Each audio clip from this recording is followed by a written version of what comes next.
Hello and welcome everybody. So today we are going to start with the growth and development or in the inclusive setup.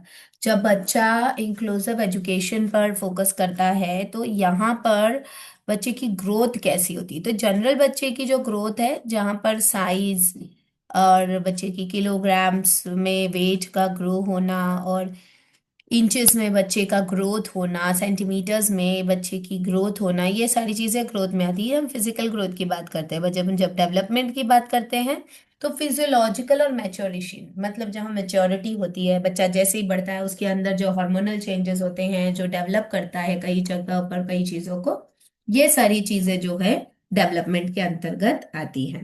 तो यहाँ पर इसका difference दिया है, अगर आपको क्वेश्चन में आता है तो आप इसके डिफरेंस जो है आप लिख सकते हैं। नेक्स्ट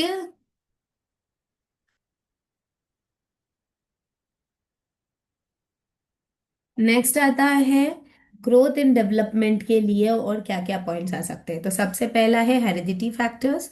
हेरिडिटी फैक्टर्स होते हैं, देखो दो फैक्टर्स होते हैं, एक होता है इंटरनल, दूसरा होता है एक्सटर्नल। इंटरनल फैक्टर्स में हेरिडिटी फैक्टर्स होंगे जो कि बायोलॉजिकल होते हैं, क्रोमोसोमल होते हैं, डीएनए के माध्यम से ये चीजें आएंगी। लेकिन जब हम बायोलॉजिकल कॉन्स्टिट्यूशन की बात करते हैं तो ये हर एक तरीके से पेरेंटल एस्पेक्ट्स पर डिपेंड करता है। यानी कि ये मदर फादर की जैसे लुक्स है, मदर फादर का जैसा हाइट हेल्थ है, उसके अकॉर्डिंग इसके बायोलॉजिकल फैक्टर्स आते हैं। 22 क्रोमोसोम्स होते हैं हमारे बॉडी में, फिर वो मर्ज होके माइटोसिस मियोसिस स्टेप से ये चीज होती है। ये पूरा प्रॉपर साइंटिफिक मेथड है। दूसरा जो फैक्टर होता है जो इंटरनल होता है इंटेलिजेंस। इंटरनल मतलब जो चीज दिखती नहीं है पर होती है। ठीक है। अब नेक्स्ट है इंटेलिजेंस। इंटेलिजेंस जो है ये होगी, ये भी दिखती नहीं है पर होती है। ठीक है, ये इंटेलिजेंस फैक्टर मैटर करता है। और इसी के साथ साथ में ये जो इंटेलिजेंस है ये फोकस करती है फिजिकल, सोशल, इमोशनल, मॉरल और लैंग्वेज डेवलपमेंट ग्रोथ में। मतलब अगर एक इंटेलिजेंस अच्छी है तो फिर ओवरऑल बच्चे की ग्रोथ एंड डेवलपमेंट अच्छी है। नेक्स्ट है इमोशनल डेवलपमेंट। इमोशनल और मेच्योरिटी डेवलपमेंट बच्चे की इमोशंस जो है उसकी मेंटल सोशल एबिलिटी को डेवलप और ग्रो करने में हेल्प करता है। पॉजिटिव इमोशंस बच्चे को रीइंफोर्स करते हैं लेकिन नेगेटिव इमोशंस बच्चे को डिप्रेस करेंगे। इसीलिए ये इंटरनल फैक्टर्स के अंदर आता है। ये भी चीज दिखती नहीं है बट हमें बहुत ज्यादा इंपॉर्टेंस देना पड़ता है इसे, क्योंकि ये रीजनेबल कंट्रोल के एस्पेक्ट पर नहीं आएगी। सोशल नेचर की अब जब हम बात करते हैं तो बच्चों की सोशल इफेक्ट्स पर ये असर पड़ता है। सोशल नेचर मतलब लोगों के साथ में घुलना मिलना, बातचीत करना, समझना, ये सारा चीज कैसा है। नेक्स्ट है एक्सटर्नल फैक्टर्स। एक्सटर्नल फैक्टर्स का मतलब होता है जो बाहरी एक्सट्रिंसिक फैक्टर्स है, जो चीजें हमें दिखती हैं। तो इसमें सबसे पहले माँ के गर्भावस्था के दौरान क्या वातावरण रहा है, गर्भस्थ शिशु किस वातावरण के अनुसार गुजर रहा है, माँ के इमोशंस, माँ के फीलिंग्स, माँ की एक्सप्रेशंस, इसके साथ साथ में माँ के न्यूट्रिटिव डाइट ऑल्सो, इस पर असर पड़ता है फिजिकली और मेंटली भी। इसके बाद जन्म के बाद में बच्चे को क्या एनवायरनमेंट मिल रहा है वो भी बहुत ज्यादा मैटर रखता है। एक्चुअल में यही चीजें मैटर रखती है। जो मदर के वुम के अंदर का चीज है ना वो भी एक हिसाब से इंटरनली है, बट मदर उस चीज को फील कर रही है इसीलिए उसको एक्सटर्नल कैरेक्टरिस्टिक्स में रखा है।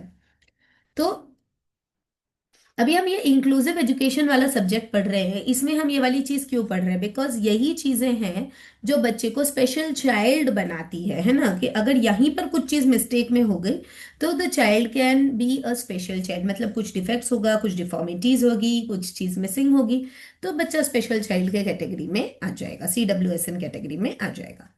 सो फिर ये हुआ। अब क्वालिटी ऑफ फिजिकल एनवायरनमेंट, अब ये देखो फिजिकल एनवायरमेंटल एस्पेक्ट्स है, ये कैसे होगा, किस प्रकार से होगा, मेडिकल केयर कैसी होगी, नरिशमेंट कैसा होगा, ये सारी चीजें तभी हो पाएंगी जब हम फिजिकल केयर जो है बच्चे की, मेंटल केयर जो है बच्चे की, मेडिकल केयर जो है बच्चे की, वो प्रॉपर वे में कर पाएंगे। अगर कुछ एक्सीडेंट हो जाता है मदर के साथ में या बच्चे के साथ में, कुछ इंजरी हो जाती है, नर्वस सिस्टम इफेक्ट कर जाता है, तब भी बच्चा जो है वो स्पेशल चाइल्ड के अंतर्गत या so sorry. Social and cultural factors. Social factors और कल्चरल फैक्टर्स वो फैक्टर्स हैं जहां पर बच्चे को बाहरी रूप से कुछ चीजें अगर ऐसी प्रोवाइड की जाए जिससे बच्चा जो है अफेक्ट कर ले, मतलब उसको मेंटली टॉर्चर किया जा सके, या कुछ चीज ऐसे खाने पीने में दे दी जाए जो बच्चा ऑर्गेनाइज ना कर सके खुद को, पीयर ग्रुप से इंटरेक्ट ना कर सके, उसका ट्रीटमेंट, उसका बिहेवियर लोगों के साथ में अच्छा ना हो, तो ये भी बच्चे को स्पेशल चाइल्ड की ओर लेकर जाता है। अब बेसिकली क्या ऐसी चीज है जहां पर बच्चे की लोकोमोटर स्किल्स से बच्चा स्पेशल चाइल्ड हो जाएगा? तो देखो, लोकोमोटरल एंड मैनिपुलेटरी स्किल्स वो होती हैं जहां मोटर स्किल्स जो है वो सिंबॉलिक होगी। इसके साथ साथ में मोटर स्किल्स जो है वो इस तरीके से होगी जैसे फिजिकल है, स्ट्रेंथ है, क्विक है, और अलग अलग सिंबॉलिक स्किल्स है जैसे लैंग्वेज की अंडरस्टैंडिंग, नंबर कैलकुलेशन अच्छे से नहीं आ रहा है, और क्रिएटिविटी अच्छे से नहीं हो पा रही है, चीज़ों को एंटिसिपेट नहीं कर पा रहा है, अंडरस्टैंड नहीं कर पा रहा। अब देखो यहाँ बच्चों को एंटिसिपेट करने का क्या मतलब है, देखिए, जैसे अगर हमने बच्चे की तरफ बॉल फेंका, तो बच्चे को एंटिसिपेट करना पड़ेगा कि मुझे कितना हाथ आगे बढ़ाना है, बड़ा बॉल है तो बड़ा आगे बढ़ाना है, छोटा है तो थोड़ा सा हाथ आगे बढ़ाना है। तो वो एंटिसिपेशन बच्चे को आना बहुत ज्यादा जरूरी है। तो मोटर स्किल्स अगर अच्छी होगी तो बच्चा इसको अच्छे से कर पाएगा। Manipulation and motor locomotor skills इसी पर काम करते हैं। मोटर स्किल्स को अच्छे से बढ़ाने के लिए डिफरेंट एक्टिविटीज है सबसे अच्छा। और ये एक्टिविटीज होता है, जैसे छोटा बेबी है तो प्रॉपर तरीके से सकिंग करेगा तो उसकी मोटर स्किल्स उतनी ग्रो करेंगी। रिफ्लेक्स एक्शन वो अच्छे से करे, ग्रास्पिंग अच्छे से करे। ग्रास्पिंग मतलब कोई भी चीज खा रहा है तो उसको अच्छे से सक कर ले और गल्प कर ले। ठीक है, उसका जो बिहेवियरल पैटर्न है वो अच्छे से रिफ्लेक्सेस को दे, मतलब अगर हम बुला रहे हैं तो हमारी तरफ सुने, प्रॉपर बच्चे का कोऑर्डिनेशन बने। आप उसको बार बार बोलो, बाबू इधर देखो, बाबू इधर देखो, तो अगर वो देख रहा है अच्छे से दैट मीन्स उसकी कोऑर्डिनेशन आपके साथ बन रही है। लेकिन अगर वो देख कर अनदेखा कर रहा है मतलब उसकी कोऑर्डिनेशन नहीं बन रही है, तो उसकी मोटर स्किल्स थोड़ा सा लेट डेवलप होगी। राइट, ये सारी चीजें आएंगी। तो ये स्पेशल बच्चों के लिए ये स्पेशल कैरेक्टरिस्टिक्स है। यहाँ पर हम ग्रोथ एंड डेवलपमेंट के फोकस को अंडरस्टैंड कर लिए हैं। अब चैप्टर 2 में आ रहा है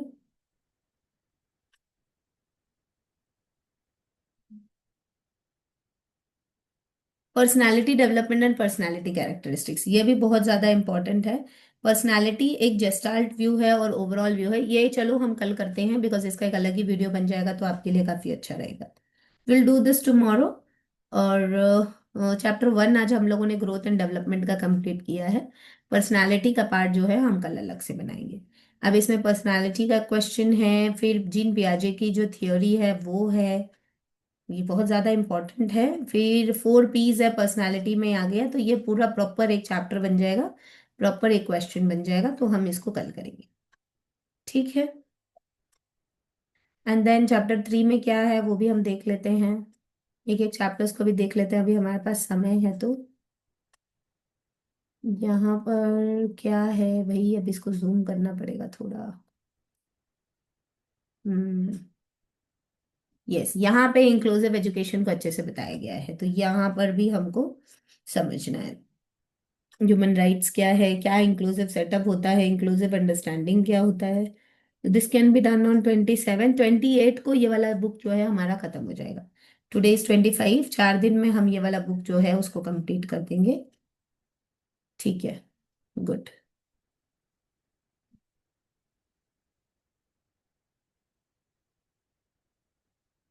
अभी हमारे पास समय बचा है ना, चैप्टर 3 कर दें क्या अभी?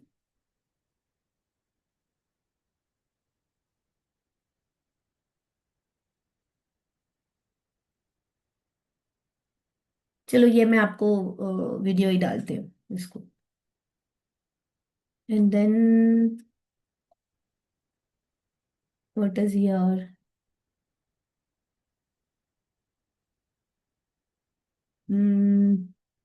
एम्पावरमेंट है, वुमेन एम्पावरमेंट के बारे में। ठीक है, ये छोटा सा टॉपिक है, इसको चाहे तो हम अभी कवर कर लेते हैं। वुमेन एम्पावरमेंट के बारे में कि एम्पावरमेंट क्या होता है। एम्पावरमेंट का मतलब होता है जब हम किसी को अपनी पावर बताने के प्रयास करते हैं, तो पावर में हमारी स्ट्रेंथ, हमारी सेल्फ एस्टीम, हमारा असर्टिव कंसंट्रेशन और हमारे कॉन्फिडेंस लेवल को हम एक दूसरे के सामने प्रेजेंट करते हैं। जब कहीं इनजस्टिस होगा तब हम अपने या जस्ट के लिए फाइट करते हैं, वो एम्पावरमेंट कहलाता है।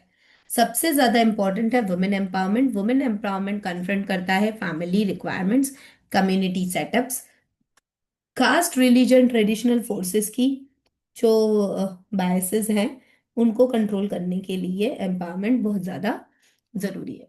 वुमेन एम्पावरमेंट की बहुत ज्यादा बातचीत होती है। वुमेन एम्पावरमेंट एक ऐसा एस्पेक्ट है जहां पर वुमेन्स को एक पावर दिया जाता है कि भाई आप भी सब कुछ कर सकते हैं।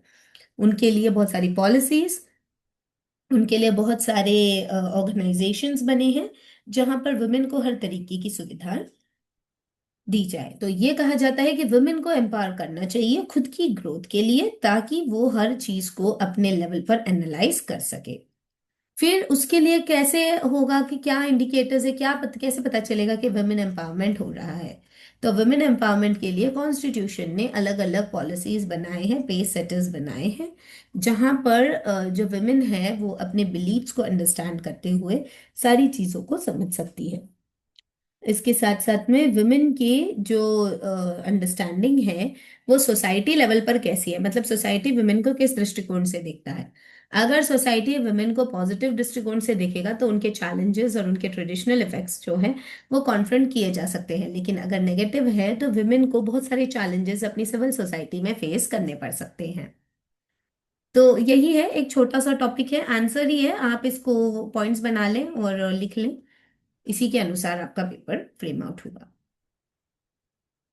तो ये चार चैप्टर्स हमारे दो फर्स्ट और फोर कर लिया हमने। टू का हम कल कर लेंगे, और थ्री का मैं आपको वीडियो भेज दूंगी। ठीक है, क्योंकि ये थ्री का हमारे पास रिकॉर्डेड सेशन है, हम आपको वीडियो शेयर कर देंगे। ठीक है, and then let us see last communication skill. इसमें सिक्स चैप्टर्स है, तो ये मार्च के फर्स्ट या सेकेंड वीक में कंप्लीट हो जाएगा। फिर 15 मार्च से आप लोगों का रिवीजन स्टार्ट हो जाएगा। और रिवीजन के लिए मैं क्वेश्चन शेयर कर दूंगी, आप उसके आंसर्स फ्रेम कर लीजिएगा और हम एग्जाम्स भी करवा देंगे। ठीक है, मतलब ऑलमोस्ट आपका सिलेबस हो ही चुका है, कोई इतना बड़ा नहीं है। रिवीजन आप लोगों का स्टार्ट कर देंगे ये वाले मार्च फर्स्ट वीक में, ये 6 चैप्टर्स कंप्लीट होने के बाद में हम इसका रिवीजन स्टार्ट करा देंगे।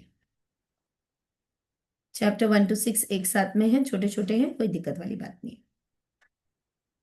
ठीक है, चलिए। सो आज के सेशन को हम यही विराम देते हैं। Thank you very much all of you. Only Pavitra here.